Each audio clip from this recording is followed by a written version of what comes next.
Welcome to another episode of Ask the Zamboni Experts. I'm your host, Doug Peters. Along with me today from the Zamboni Company is Marty Elliott. Today, we're going to be having a fireside chat with Dan Riegelman, who's the Vice President of Riedell Skates, along with one of his sales reps, Ron Griffin. Welcome, gentlemen. How you doing? Very good. Thank you for having us. This is a treat, actually. I've never done this, and it's pretty cool. Well, thank you, gentlemen, for joining us. I want to talk a little bit about how you guys both got your start in the industry. Danny, can you fill us in first as to how you got your start in the skating world? Yeah, certainly. Pretty much born into the business. I actually skated and played hockey when I was a youngster. My grandparents were very influential on that as they were the owners and operators of Riedell Skate Company. I played hockey up until my first year bantam, and then I, as many young men do, I discovered other things that kind of piqued my interest, anything from cars to girls to maybe going out, and kind of gave up the game for a while, and then got heavily into skiing. And my desire at that time, as soon as I graduated high school, I was going to move to Colorado, be a ski bum, and work. But my parents and my grandparents both had different ideas on that. I wasn't much of a college-bound individual. And so I graduated high school on a Thursday and started making skates on a Monday. Been doing that ever since.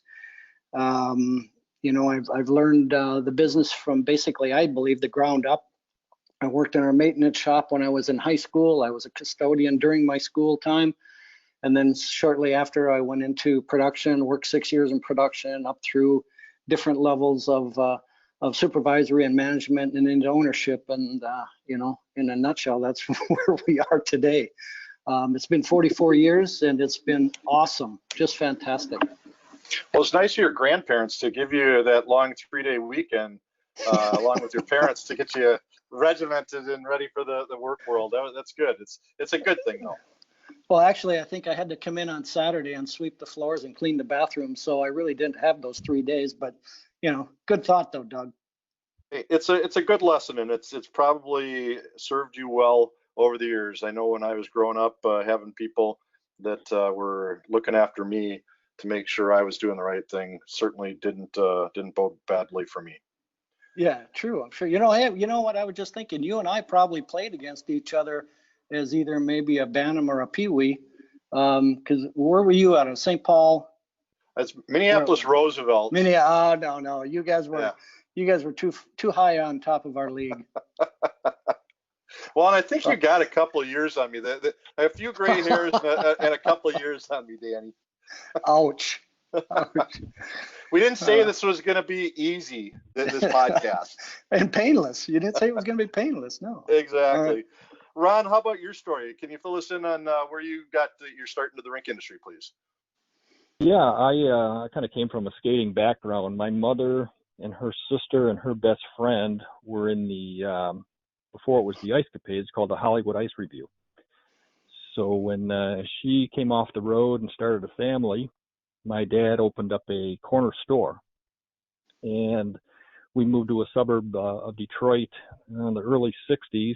And they were just building an ice rink, and my mother became the skating director for the parks department when the new rink opened. And we ended up, at the time, we were selling Riedell skates out of our living room because there was nowhere to buy skates back at the time, and she was trying to grow a program. And when my dad had over 20 years in the automotive industry, and he took a flyer and opened a corner store, and the skates moved out of our living room into the store. And I was involved from that point forward. I had 3 sisters that skated competitively, so I got into hockey at a young age. Started working for my dad as sweeping floors and cleaning toilets and stocking shelves. Our basement in our house was a warehouse, and he'd call, and say he needs this and this pulled, and I'd have it out in the garage, and someone would come home, pick it up, and take it back to the store, and they'd sell it. So I was involved from a pretty early age. Went away to school, and when I got done with school and my playing career, my dad needed some help at his store, so I worked for a couple of years there and became a rep in 1986 for an apparel company. And then they had some financial issues in the mid 90s, and I was looking for work, and I'd known the Riegelman family for years, through our relationship selling skates in our store. And I called up, and they were just starting to transition away from distributors and looking to hire independent reps. And that's when I got involved with Riedell back in the mid 90s. That's awesome. Danny, I was lucky enough for you to give me the dollar tour when I was through town, I think in February, before all this wonderful world we're living in today struck us. Can you give us a little bit of the history of the company? I know it was very interesting to me how it got its start and what it's like. And you guys are a true family-run business in a success story in the state of Minnesota. Tell us a little bit about the family and the history in the skating world. Our business started pretty much out of a need, very similar to the Zamboni Corporation as well. I think there's some direct parallels to that. But my grandparents started our business. Actually, they started in 1945. But prior to that, they were from a small little Minnesota town about an hour south of here called Winona. And during the early 1900s, in the 1920s and so forth, jobs were not that easy. And so my grandparents moved north from Winona to Red Wing. And my grandpa Paul, who was always a tinkerer, kind of a self-educated or self-learned mechanic and machinist, he started doing a lot of machinery work. And then he started and opened up a typewriter business, believe it or not. And he was a mechanic and a repair person. My grandmother, Sophie, helped my grandpa with the clerical work and the customers and so forth like that. And if maybe some of the listeners don't really know what the hell a typewriter is, but before the age of computers and keyboards, it was something you actually used to communicate with other individuals on paper. So anyway, he was a proprietor of that for quite some time. And then he was looking for other opportunities, and he went and applied for a machinist position over at Red Wing Shoe Company and was hired as a machinist. And he worked as a machinist and as a repair mechanic, production department supervisor, and eventually as assistant plant superintendent for Red Wing Shoe Company for many years, for almost 20 years. And during that time, he and my grandmother were both very accomplished and high-level ice skaters, both pair skaters and dance skaters. And at that time, as my grandfather used to say, there were very limited availability of quality ice skates that fit, provided the proper support, comfort, and performance. So through his association with Red Wing Shoe Company, he started to design and develop his own skating shoes. And at that time, that's why our name, by the way, is Riedell Shoes Inc. is at the time, skates were referred to as skate shoes, not skates or ice skates. So he made some arrangements with Red Wing Shoe Company. He borrowed every medical book and foot anatomy book that he could get his hands on. He associated with some local physicians here in town that helped educate and train him on the mechanics of the foot. And then he designed his own last that would provide the proper support, which he felt would going to be the proper support, sizing, comfort, width dimensions, and everything else for best performance of the skater.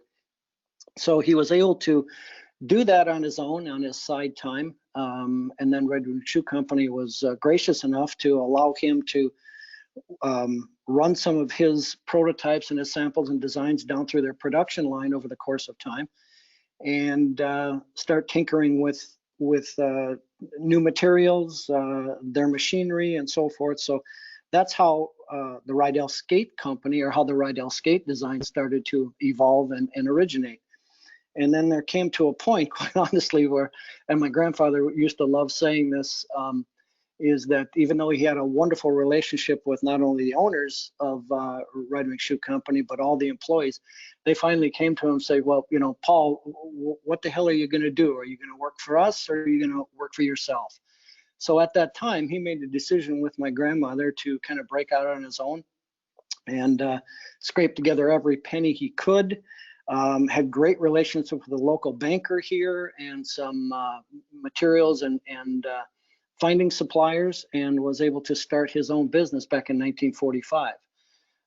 We have been in business doing pretty much the same thing or the same product since 1945. We diversified over the years, anything from, to include ice skates, roller skates, hockey skates, men's and women's casual shoes, expedition boots, outdoor footwear. But our primary product has been and is ice skates. So we were able to transition through a lot of different aspects of the footwear industry, and to the point where now, where it's in the third generation of ownership and management. We've also got a fourth generation that is involved in our business. It's owned and operated. The company is owned and operated by myself, my brother Bob, my brother Scott, my brother Paul, and we share different duties. We have different responsibilities and roles. And as I said, we've got a fourth generation. One of my brother Bob's sons is involved with our business as well too. So hopefully that legacy will continue on, and will continue to prosper and grow and maintain. So it's been just absolutely awesome. Like I say, I think that the story is very similar to your company, Doug. Yeah, Dan, it is. It's interesting. I was making some notes here, and that your grandfather Paul, very similar to Frank Zamboni Sr., and that Right. Tinkerers, and very talented with being able to find a solution, and then latched up. Each one of them latched onto a product, not identical, obviously, but tied into the same industry, and have turned it into something that Riedell is truly a worldwide company. I mean, it's world renowned in the skates that are used by high-end skaters all over the globe. Maybe you could share a few of the skaters that are utilizing your product. Certainly. I mean, our brand is, and thank you very much, by the way, our brand has become certainly known throughout the industry as a quality brand, a high-level product that the top performers can count on, not only for fit, comfort, and performance, but also throughout their career, starting at the very first time they skate all the way up to their either Olympic or world competition level. Many of the skaters that we've had over the years have risen through the ranks with Riedell, anything from their first-time skater all the way up to their professional level. Jamie Salé, Olympic gold medalist. Kurt Browning, world champion and Canadian champion. Johnny Weir, Jeremy Abbott, Michelle Kwan.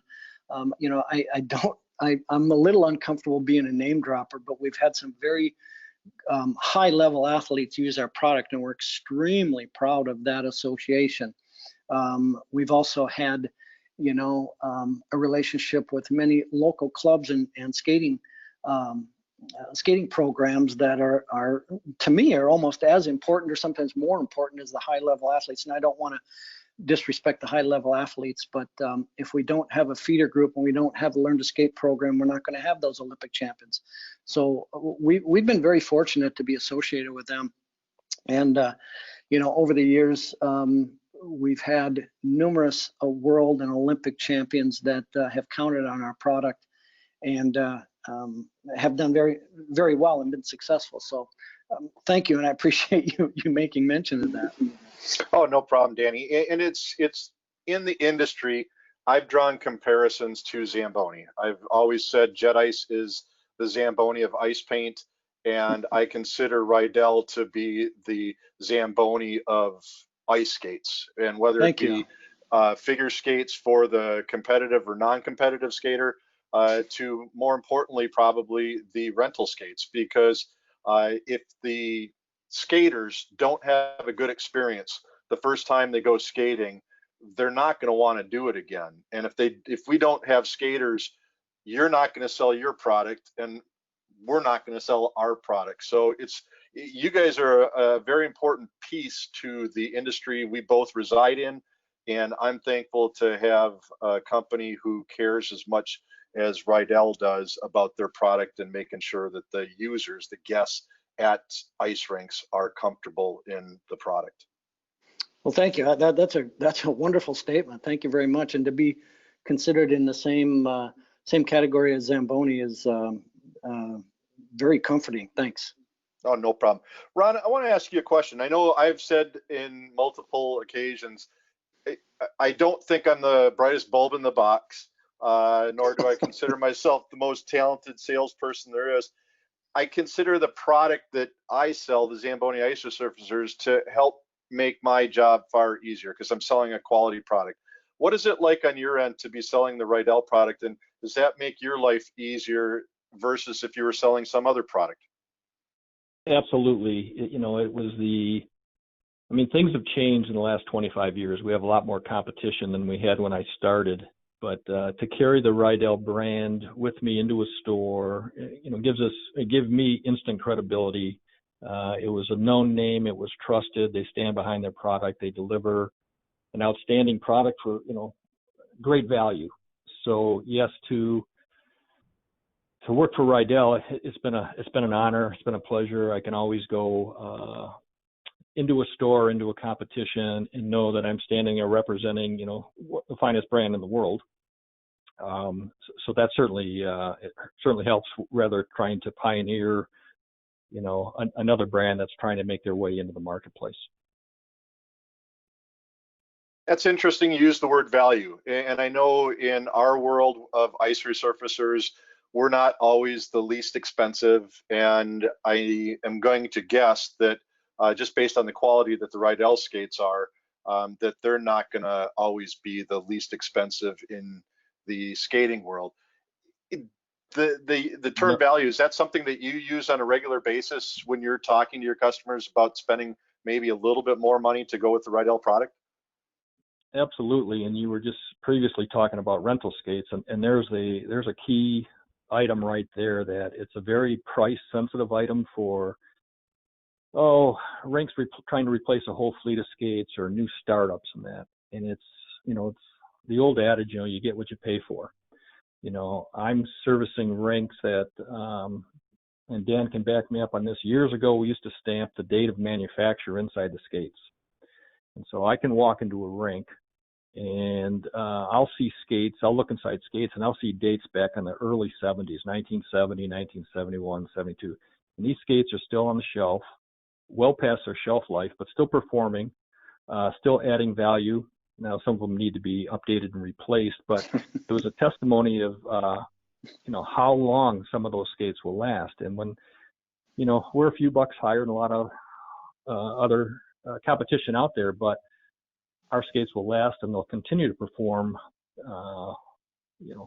well past the expiration date, let's put it that way.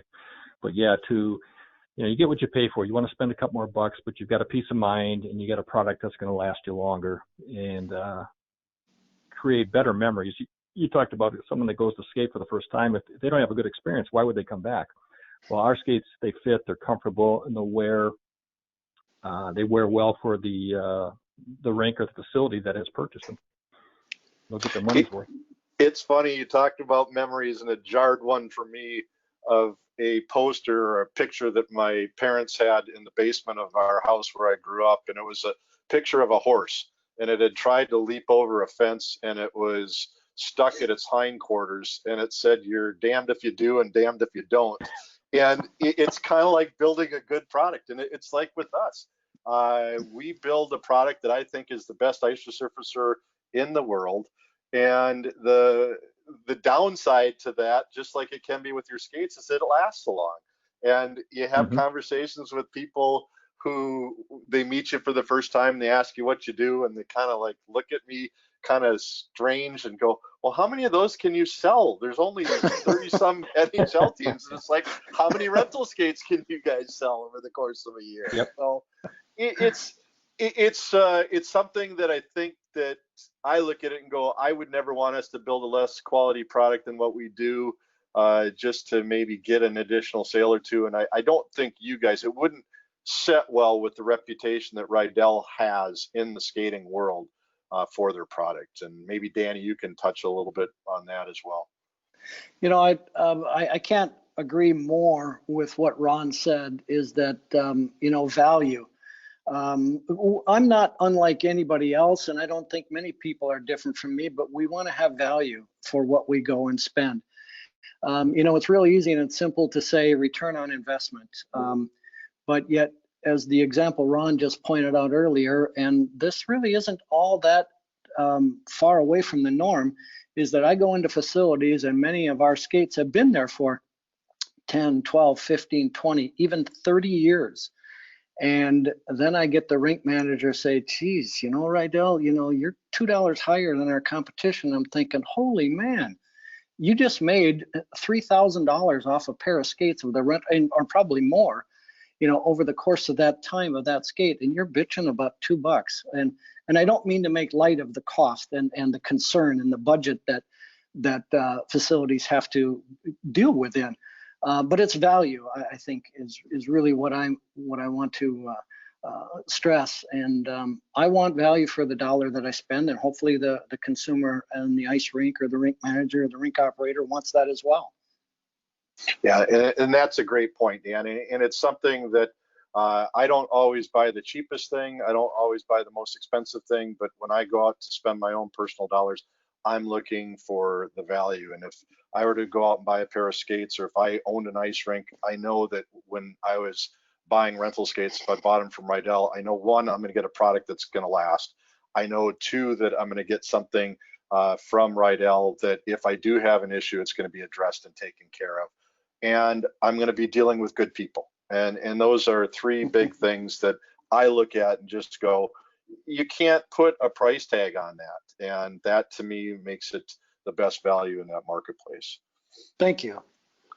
It was fun for me to go through your shop, and maybe you could walk the listeners through a little bit of what you guys, the process in putting things together.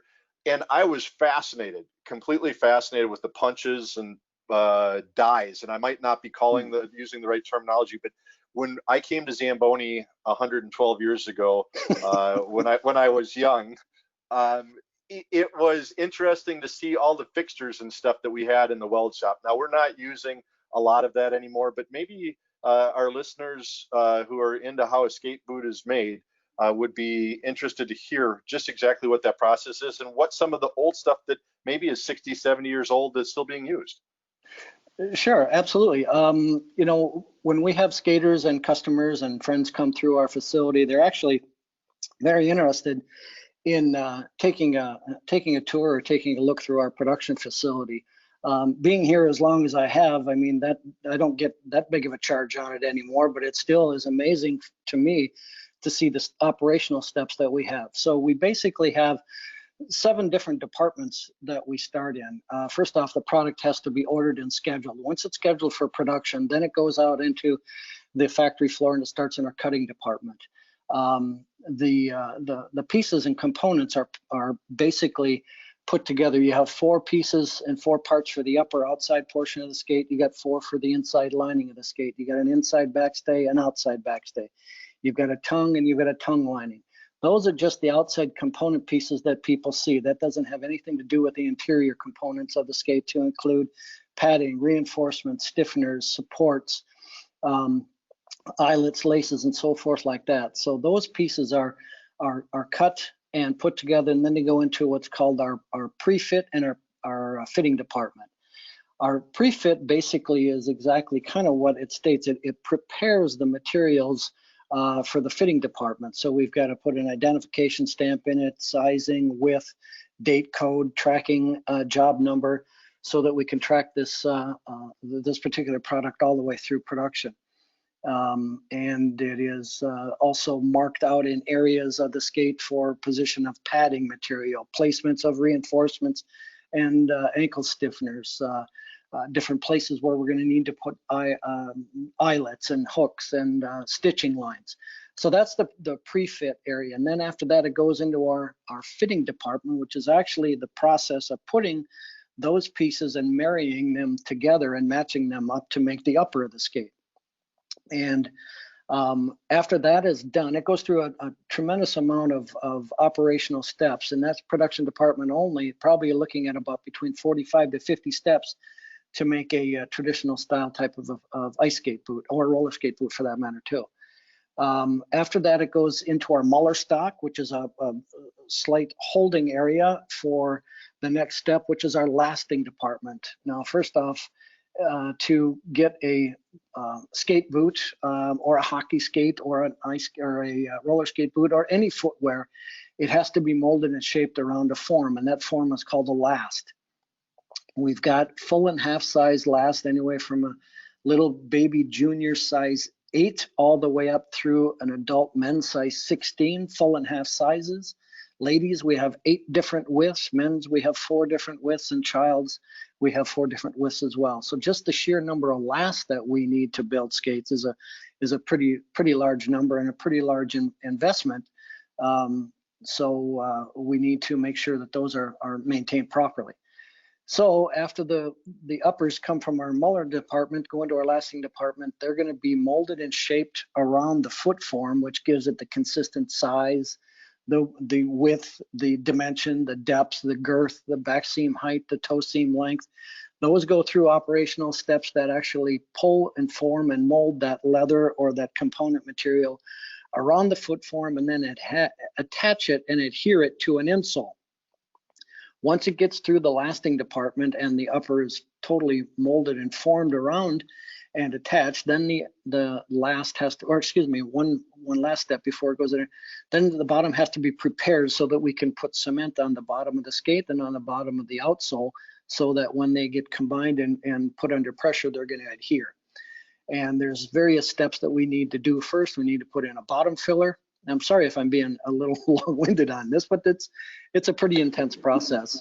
You're not at all, Danny. Please keep going with it. Yeah. So then after we get the bottom of the skate prepared and the sole prepared, it goes through a tower dryer that'll dry out the materials and set the glue so that it is dry to the touch. And then the next step is, before it goes into our bottoming department, is to put the actual outsole of the skate on. We do it in several different fashions. We can glue it on, we can stitch it on, or we can nail it on. A high-end figure skate is going to be both glued and stitched. And then the outsole is put on, and then the heel is put on. Then it goes into our bottoming department, which starts finishing up those component pieces that we just installed. It goes through a trimming and a sanding and a molding process to get it consistent in terms of the length, the width, the size, and uniformity from one skate to another. Then it goes through into our finishing department after the bottoming department is completed, and then we start cleaning up that skate through the process of doing the production. Of course, skates can get dirty, they can get grime and dirt on them and so forth. So it goes through a finishing and cleaning process, and then polishing and treeing. Treeing is basically just polishing the skate up and making it look nice and presentable. Then a top spray with the correct style and size of lace goes into the skate. The correct intersole foot bed will go into the skate. One last time, it'll get inspected. And by the way, I should point out that every operator is not only responsible for the quality of their operational step, but also the one preceding them. So if they find anything that isn't as it should be, it's their responsibility to call it out to the attention of their supervisor for a decision that needs to be made. So once that is done, it goes into our our packing department, getting the proper materials to go along with it inside the box, gets wanded out of our work-in process, and now it gets completed into the finished goods inventory, gets packed on a cart and pushed into our warehouse, and then it's available for sale to our customers. So having said that, and I'm sorry if I've been a little long-winded on that, as I said, but a high-end figure skate can have upwards of about 115 to 118 different material component pieces and up to 125 different operational steps from start to finish. So it is a really intense process. There's a lot of handwork, a lot of artisanship that is needed for this, a lot of machine assistance that our machines lend to our employees and our skate makers. Much of the machinery that we use today, believe it or not, is machinery that was in use when my grandparents started the business back in 1945. The machine I actually started on was an assembler machine. It's a machine that puts 2 tacks in the back portion of the backstay to adhere that to the back portion of the skate. That machine was about 50 years old when I started, and I've been here 44 years. So we have used those types of machinery and adapted and continue to maintain those machines because number one, they're very good machines. They still do the job. We've got 2 machinists that work very hard on keeping those machines running for us. So and we also have a lot of new machines as well too. We've got pneumatic machines that are 4-part lasters. We've got computer stitchers that'll stitch in a specific design. So we use a little bit of old and new, kind of like you and I, Doug. Exactly. Well, I'm not new anymore, Danny. You got 44 years in. That's pretty impressive. I'm trailing you, and I don't know if I'll catch you in years of service with the company, but it's very interesting, and it goes back kind of to like what we talked about before we started this, that change for the sake of change isn't a good reason to make a change. So if the machines are still working and you're still efficient with them, that's great. Ron, I want to throw this to you. Now that you've got the completed skate that Danny and all of his workers have taken time to create, where does it go into the retail world? And please let us know, how has the retail world changed from when you started working for your father to today? Before I answer that, Doug, I just want to assist Dan there. Dan, I should have mentioned the How It's Made episodes and how they were in our factory filming all that. So if one of your listeners, Doug, would be interested, they can Google How It's Made episodes in Riedell Skates, and they will, I don't know, what is it, 7 or 8 minute video on the production process and stuff like that. So that's of interest to actually see what Dan was describing and get a real feel for it. To answer your question, Doug, it's changed tremendously. Back in, it would have been the mid to late 80s, retail was affected by, and I'm speaking like hockey and skating kind of as an industry together, by Canadian pricing, the difference between the US and the Canadian dollar. And then catalogs. People were shopping online or crossing the border to shop instead of their local retail stores or sporting goods stores and stuff like that. And now, it's gotten even bigger with the internet. And so the internet seems to be the biggest competitor for shelf space. So the buying habits and the changes I've seen from a retail point of view is people are less skeptical to invest in inventory. It's become, we went to just-in-time inventory instead of having inventory on the shelves. Well, I can get it in a day or two. And now with the internet and Amazon, consumers are now demanding, instant gratification, right? So they want it today. So they can go into a store, they can touch and feel what they want, take a picture of it, scan the barcode, go home and find it online and have it tomorrow. Where the retailer would say, well, I can get that for you in a couple of days and I'll match the price. Well, the guy's got to make another trip back and so on and so forth, and he can have it delivered to his doorstep the next day. So that has probably been, the change we've been battling. I know the internet's been strong now a handful of years, right? So that's been a constant battle the last 6-7 years at retail. Yeah, it's a tough world, and I look at things and am thankful I'm in my side of the industry that I am and selling the product that I am, because the generations that have come up behind us are that instant gratification. They want to have it, and they want to have it now, and then they want to have it for 20 cents less, and they don't understand the value of a relationship and the value sometimes, I don't want to generalize, but sometimes the value of quality product. So, Doug, I'd also like to point out or go further with what Ron said as well too. Years ago, and Riedell was one, along with Ron's assistants and many of our other sales agents out there, we worked very, very hard on trying to educate and develop a network of retail dealers that would be able to, sell our product, be knowledgeable, be trained, and offer the product up. Well, a lot of those dealers that we had are going away. They're becoming fewer and farther between. As Ron pointed out, the dealers nowadays don't want to inventory, they don't want to stock, they don't want to take the time to have their floor sales staff service the customer. So that's something that we're dealing with right now, and I think that's one of the reasons why the internet has, and I don't want to put blame or point finger in any way, but if you don't have a committed dealer that can service the consumer's needs when they walk in the store, where else are they supposed to go?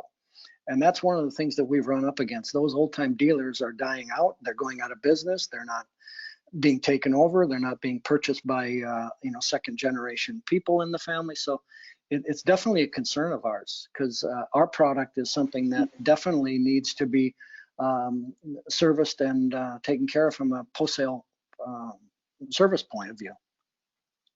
Yeah, it's a different world out there. I don't know how many rinks I've been in. Maybe you have an answer as to how many of the foot mats that you sent out, but I can think of it in all my visits to rinks across the U.S. and walking into a shop, or maybe just walking into the lobby where their kids are putting their feet to see what size rental skates they need to have. That's something that you guys, it's just, when I think Riedell, that's one of the things that I think of. Well, go ahead, Ron. I'm sorry, Dan. I was going to say, it's funny, Doug, that you say that, because that rental mat is extremely popular. In fact, it's so popular that rinks that don't even buy our skates want to buy the mat.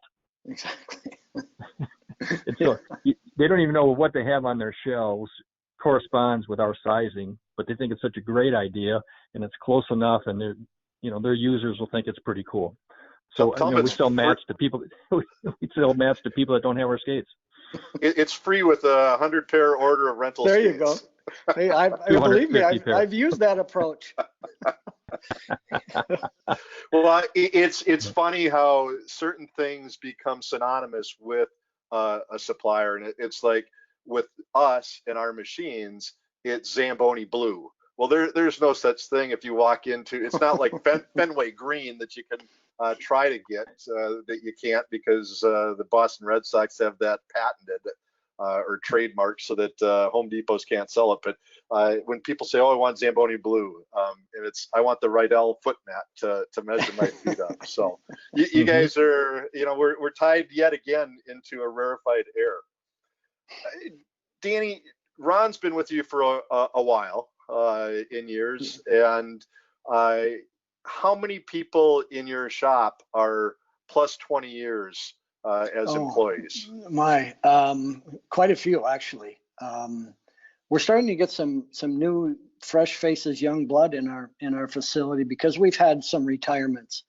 Currently right now, I don't want to guess, but I think I'm fairly close. I would say that probably 40% of our workforce is 20 plus years or more. And 60 to 65% is probably 10 plus years or more. We've got a young man, I guess. We've got an individual, a young man, I guess I'll call him, that just retired, is coming back to work for us part-time, but just retired of 50 years. And so he was, that's like amazing. Me, he was only 5 when he started, right? So. So let's see, you're 49? Wow, I'm pretty damn. There you go. I like impressive. that. Pretty But impressive. I guess my point is, I believe we provide a good job. I think we provide a safe environment, a way for people to enjoy their employment, make a living, and raise a family, in a great area of the country. We're small town Minnesota. I don't know if that's different than small town Oklahoma or Texas or wherever, but it just has a cool feel to it. You got me hooked on everything until you said Minnesota. Oh, wow. You trader. And being a former Minnesotan and having more years in California. You're never a former Minnesotan. Let's put it that way. I like to tell people it's a great place to be from. And it's just that I'm a wimp, Dan. I can't handle those winters. And Minnesota is a beautiful place. Don't get me wrong, Minnesotans. Don't get me wrong, my mother, who will probably listen to this. But it's something where I didn't like cold when I was growing up so much, and when I got older, it just got to be a little bit. But you guys are in a great setting. You're a great company. You're a great steward to the state of Minnesota. Thank you. I give you guys a lot of credit for that, and I will give you my opinion on things if you want it. I'll give you the opportunity to say yay or nay. Let's go. Okay, I think it's a sign of great management and great ownership when you have people who want to spend their life working for one employer. And I think it speaks volumes that you guys have, and very similar to Zamboni. I mean, we just had a guy retire that was a welder that had been with us since 1969. Okay, so I've been there 33 years, and I'm hoping that I don't surpass the guy who's #1 on the totem pole, because that's Richard Zamboni, who just turned 88 yesterday, who still comes in every day. So that is so cool. That is cool. Yeah. But no, you guys, I think, are a treasure. I hope the state of Minnesota and the city of Red Wing realizes what you guys do for your employees and the community and the state in providing the jobs that you guys do. Thank you. You're welcome, sir. I want to throw this into you guys' involvement with the ISI. Please let us know your history. Frank was one of the founding fathers, and it's always been something that's had a soft spot in my heart for the organization. I try to fill your shoes as being the vendor rep, which you were once upon a time. And just let us know your company's history with ISI, please. Well, you know, you and I have talked about this numerous times and had some laughs and some giggles and so forth, bantering back and forth. But the ISI, for me also, and for Riedell, holds a very, very dear place in our hearts for a number of reasons. One of which is my grandfather also was one of the charter members of ISI back in I think it was 1963, if I'm not mistaken. And it was, you know, it was a group of individuals that formed an association that wanted to promote not only the sport of ice skating, but help rinks, you know, run and build their businesses. And being suppliers, both Mr. Zamboni and my grandfather being suppliers, I mean, those customers were near and dear to us, and we needed to have them. We needed to make sure that they maintained. So they are definitely, when I say they, the ice skate industry, or now the ice sports industry, is very, very important to us as a company itself, but also very, very dear friends of many of the people throughout the years. I've actually come to know and love many people in the industry through the ISI, you know, that are not only my customers, but they've turned into very good friends as well. I can tell you, you know, my exposure to ISI came quite a few years ago. We won't tell too many stories, but it was over 35 years ago, I went to my first ISI conference, and it was in Las Vegas. And I was a little bit young and impressionable. I had $200 in my pocket, thought I was, you know, on top of the world, and saw all the glittery lights, and woke up the next morning and found that I had $2 in my pocket, and the glittery lights were still up and running. And my father had to borrow me $100 just to make it through the conference. So that was my first exposure to ISI. And I don't know why I told that story, other than the fact that I've had a lot of fun through the ISI throughout the years, and found that the ISI is an association and industry group that is extremely important to the viability of our sport. I got involved a little bit with ISI.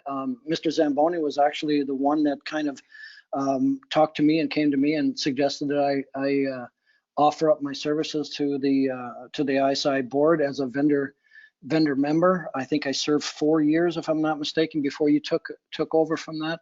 I'm not sure how effective I was, but I certainly learned a lot of how that company worked, and how that board had the athletes and the customer's best interest at heart. They really did. They weren't about making money. They weren't about furthering their own personal agendas. They were about building the industry, and that is so cool. I got to tell you, it's somewhat somewhat unusual to see that nowadays. And I think their values of today continue to be the same as what they were back when, as to making it better for other people. So like I say, I've had a great experience with ISI, and hopefully we'll continue to. Yeah, I don't know if your first ISI might have been the same for me. I went to a couple before I left my dad's employ and came out to Zamboni in '87, and I remember going to one in Boston that was in downtown Boston, and Scary day. I remember going to one in Vegas where it was at the Hilton, and Ty Babyloni and Randy Gardner were the key speakers. And then there was a couple other that were kind of blurry to me in Vegas, where the ISI held an auction, and I don't know what really happened, and I don't think we want to venture down that path. But you and I that's a path left untraveled. Better left untraveled. How's that? It's been traveled once, and we don't need to re-travel it. How is that? Is that a good way? Good with that. All right, Danny. Can you tell us what advancements have been made in both the ice and roller skates? And I've got a note here that says that Frank Zamboni actually invented and possibly patented a special skate, and wonder if you might know about that in his venture into skates. I'm not sure I know about the patent that Frank holds, but I can tell you that we've got a couple patents that we've had over the years on the design aspect of ice skates. I can tell you, I think in my length of service here, I've seen it change in some cases dramatically, in some cases somewhat subtle.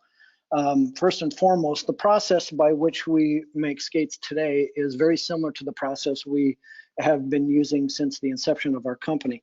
Some of the design of skates have changed. Some of the materials have changed for both improvement of performance and comfort and durability. I think one of the real things that I look at, or our industry needs to look at, is to how our sport has changed and how that change has driven some of the skate designs. First and foremost, I believe our athletes are putting a lot more emphasis on athletic maneuvers on the side of skating, jump, requiring more difficult jumps at a younger age, where a lot of these skaters may not have been totally developed yet from a muscle point of view and a core strength standpoint. So anyway, point being is that years ago, where you were doing a single axle, which was at that time, 40 years ago, 50 years ago, was considered a very extremely risky jump and a very high level jump. Where now, where you're going double, triple, and even quad revolution jumps, those demands put on the physical body are so much more intense. So the product that these skaters need has to change and evolve. Years ago, skate boots design were much higher over the ankle up into the calf area.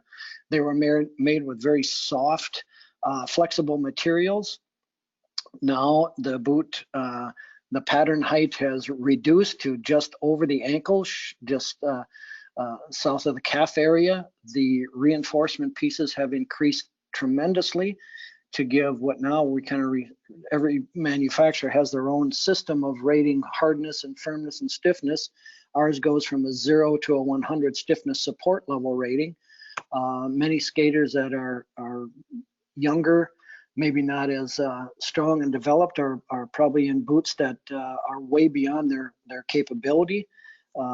So we need to take a look at that. Material-wise, there's been a lot of advancements in materials from a lot of synthetics and microfiber materials that have very, very similar characteristics that leather provides and offers, maybe at a little bit lesser price from a purchase perspective, or even to a higher price, but maybe the performance is improved. Microfiber materials that can pad the foot a little bit better, can absorb moisture and pass off moisture faster and better than leather can. Padding materials, I get somewhat of a kick out of everybody says rebound padding. Well, padding is rebounding. If it's got resistance to it, if you press it and depress it and it comes back, that's rebound padding. Some more, some less. There's a lot more urethane types of padding being used to pad the ankle areas. Dual density type of padding that allow one padding material to make maybe take a slight set, and the other one to have 100% rebound for comfort. So I think the process by which we make skates is slightly different and improved, although it still goes back to a lot of the basic practices of skate making. The materials are probably the biggest thing have changed. A lot of synthetic materials. Leather is a great material. It was once a skin, so it's a byproduct of that animal. It passes off moisture, but it has variances and inconsistencies to it that sometimes doesn't make it all that great of material to use for exposure to moisture. And that's what we do. We skate on ice. Ice melts and it becomes absorbed into the skate product. So I think materials have definitely been an improvement over the course of time. Some of the designs, are going to be relative to how feet evolve and change over a period of time. In my experience, I believe feet have become, particularly on the female feet, have become wider in the front but narrower in the heel area. So we need to adapt and change and make some modifications to our last to allow and to accommodate that type of a foot. So I think we've tried to adapt and change relative to the consumer demand and consumer market, and also to change based on what the sport has demanded. I want to kind of close this up a little bit. I'm a bit of a foodie, so as my rotund body will show to people, if this was in video. Danny, what would be your go-to food? And then Ron, I want to get from you, because I really love getting up to the Detroit area and getting I think it's National Conies. Is that the brand that's up there in the Michigan area that are awesome hot dogs? Yeah, National Coney Island or Lafayette Coney Island, American Coney Island. Conies are big here. There you go. And what's the one that's like, there's one down right across from the old, I went to, maybe it's one of the original National Conies that used to be across the street from the original Tiger Stadium. Is that possible, or do you not get up into the Detroit proper area that often? I don't know if it's, there's two big ones that have been there forever.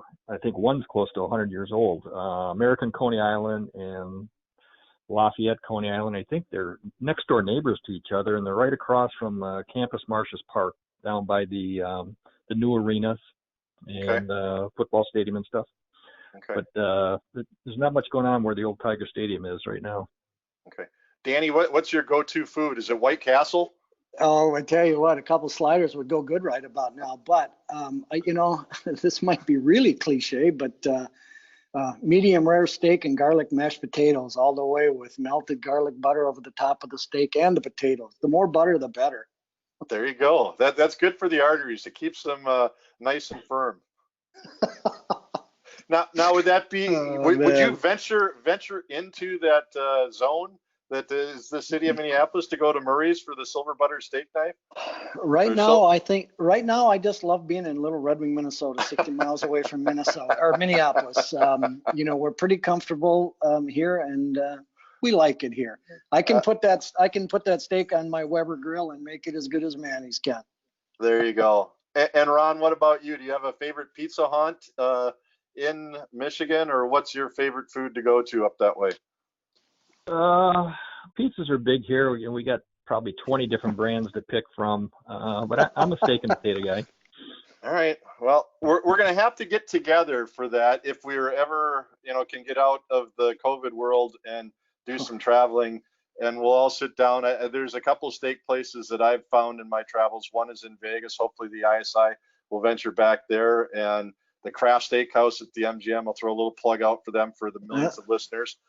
That's one of the finest steaks I've ever had in my life. So, well, if we're off to Vegas, I think I better have more than a couple $100 in my pocket if we're going to go to dinner.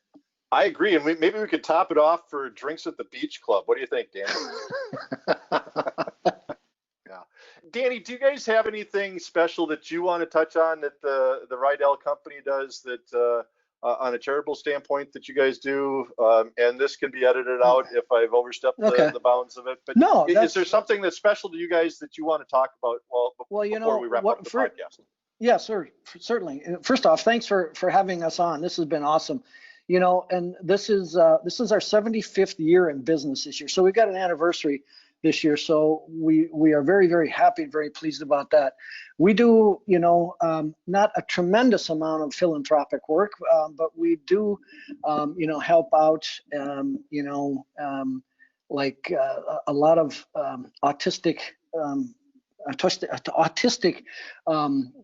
events that we have, local charity golf events that support different children's cancer research, American Cancer Society, and so forth like that. We don't have a specific cause that we continue to move forward on. We try to do as much as we can with multiple events and multiple causes. So I'm not sure if that tells you much, but we certainly try to do something what we can. And that's great, Dan. It's always nice to, and I know you guys, again, I said it earlier and I'll say it again, you guys give back to the community, providing employment to many, many employees of your organization, and just it shows how valued of an employer you are by the staff that you have. Gentlemen, we want to thank everyone for listening into another episode of Ask the Zamboni Experts podcast. Have a question for one of our experts or an idea for a future episode, please email your questions or requests to info@zamboni.com. I want to thank Dan Riegelman and Ron Griffin for joining us. It's been very special and a great time, gentlemen. I hope you guys enjoyed it. Doug, we absolutely enjoyed it. I had a great time. Thank you very much for having us on. Thank you, Doug. Appreciate the invite. Hey, no problem. We thank you, and I'm looking forward to when the football doesn't get yanked away and we can see each other again. For more information and additional podcast episodes, please visit zamboni.com/podcasts or search Ask the Zamboni Experts on Apple Podcasts, Google Podcasts, and Spotify. This is Doug Peters, along with Marty Elliott, wishing you an ice day.